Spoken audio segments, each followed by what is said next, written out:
Paano ba mag-move on? Part 2. Hi guys, kamusta kayo? Ako nga pala si Summer.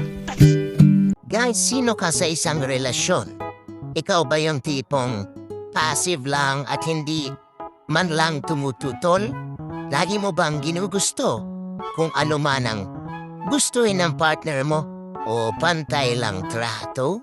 Kung magbigayan kayo, ikaw ba yung alpha na mas marami pang hinihingi kaysa sa binibigay? O baka naman, masyado ka nang nabaliw sa relasyon ninyo, kaya hindi mo na kayang tumayo sa sarili mong mga paa? Paano ba kayo nakapagsama ng maayos ng partner mo? Aling side ba ng relasyon ninyo ang na-enjoy mo at nagustuhan? Ang mga kadahilanang ito ay maaari kang magbigay sa'yo ng palatandaan kung alin ang pwede mong tularan sa susunod mong relasyon. At huwag mong i-define ang sarili base sa relasyon mo. Ikaw ay higit pa sa pagiging partner ng kung sino.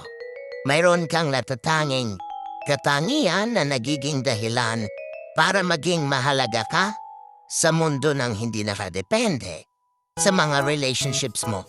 Alamin mo kung paano ka naging espesyal at kakaiba, and soak yourself in those good parts. Lahat tayo ay higit pa kaysa sa papel na ginagampanan natin sa isang relasyon. Tayo din ay magkakapatid, magkakapitbahay, magkakatrabaho, at magkakaibigan. Kung nahihirapan ka sa step na ito, humingi ka ng tulong sa mga taong sumusuporta sa iyo sa paghahanap ng mga good qualities mo. Maaring makapaglista ng mas maraming bagay na hindi mo alam sa sarili mo, ang mga taong iniingatan at pinagkakatiwalaan mo. Salamat sa pakikinig. Hanggang dito na lang po muna. Abangan ang part 3. Thanks for watching.